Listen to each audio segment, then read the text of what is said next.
Working my way through my large stack of challenge locks. This time we have Pincushion, like Captain Jim 318. There is the key bitting. There is the keyway. Key does work. I did just pick this, like just now, off camera. It took me a while to get some tools and really work out what worked, so rather than make a stupidly long video, I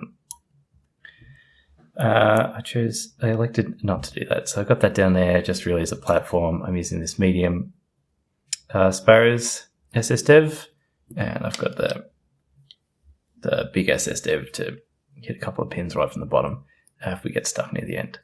All right. First off, I found the pin right down the very back.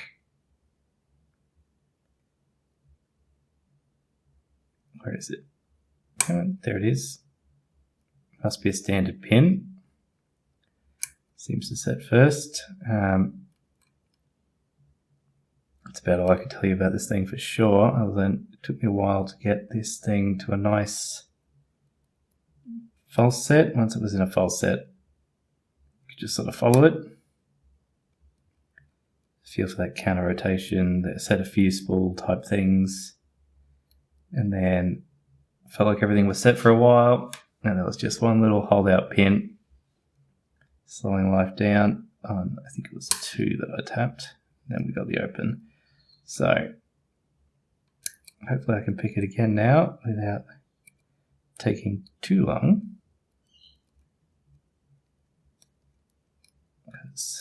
Hoping to film at least another challenge lock today while I've got time.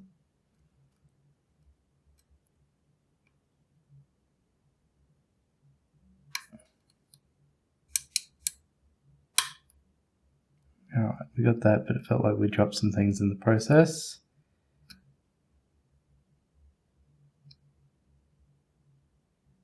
Cleaning up favorite pin right down the back. Set again. Springy, spring, little tap on 2, 1,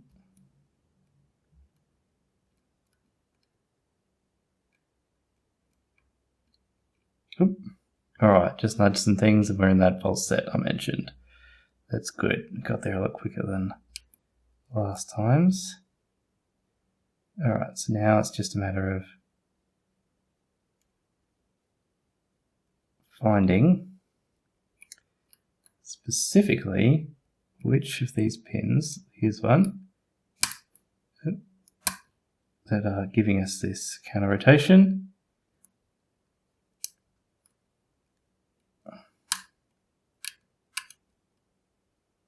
So sort of a light tension now. I used fairly heavy tension earlier.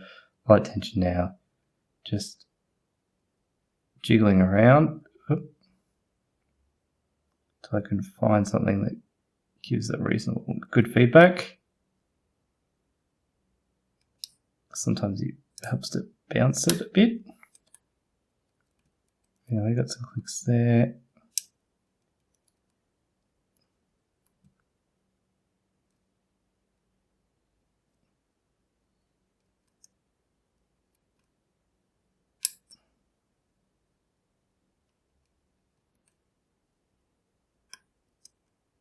All right, tiny tap out of 1.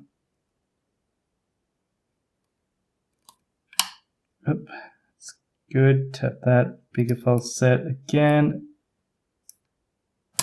And there we have the open. Fantastic. That was not too long. We didn't need the other one.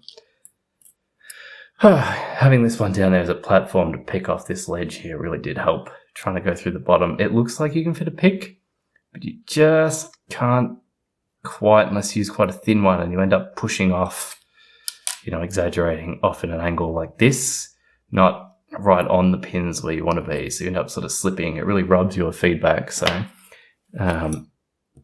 even with that rather extreme bitting from that platform, I was able to pick under all of those. So let us find out what's in this. I've not gutted it yet. I just that one pick literally seconds before turning the camera on. So see what we've got. use the Schley Kip Remover tool.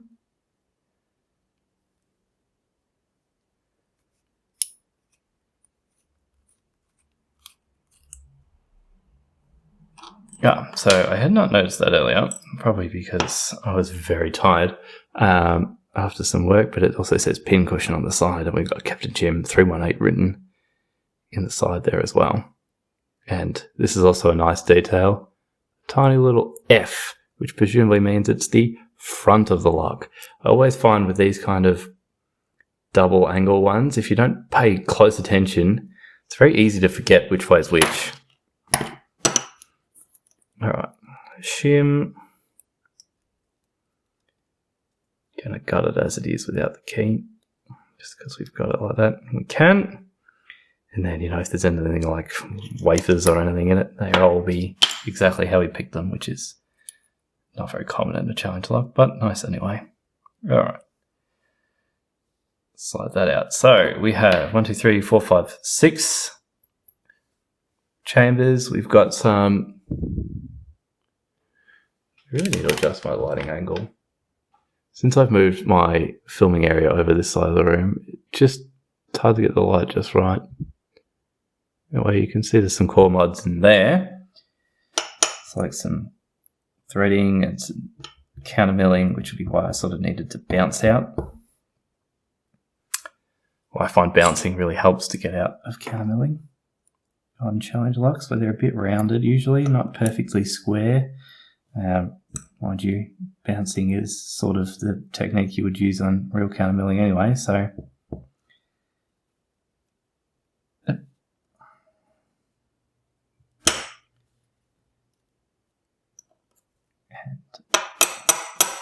6.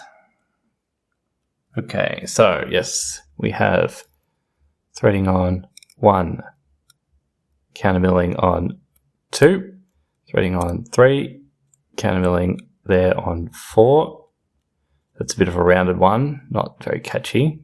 2's also rounded but deeper. 5 threaded, and 6 has got maybe overmilled.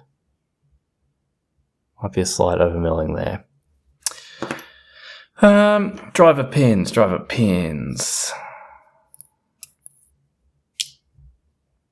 Oh, and there's that keyway angle.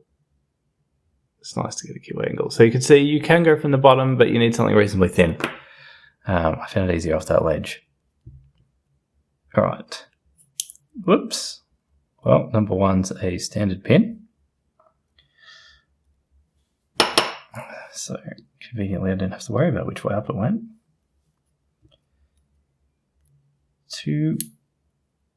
Got a nice spool lip, which should catch on that milling nicely, and in fact, I'm pretty sure it does. 3, another like spool tip.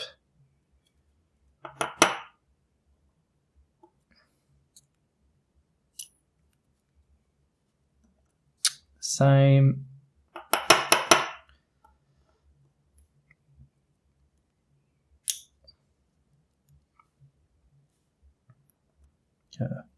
Upside down torpedo pin.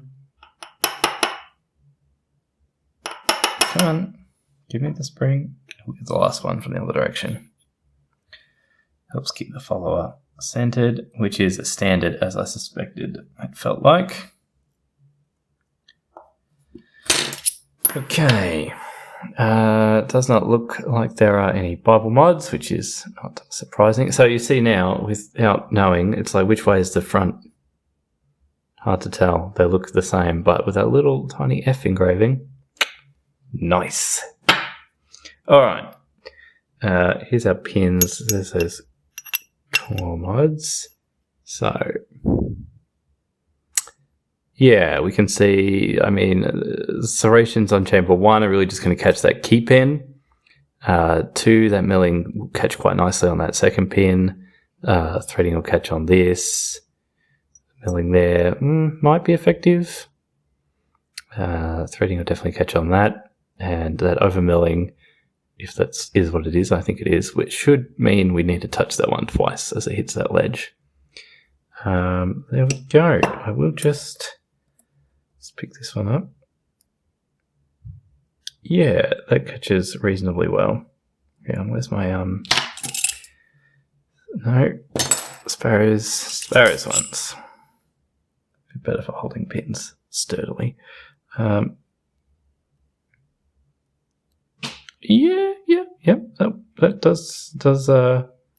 does catch not too bad. Better in one way than the other. Cool challenge locks, and especially with milling, makes a difference. But there we go. That was Pincushion by Captain Jim 318. Pretty reasonable lock. Very happy with that one.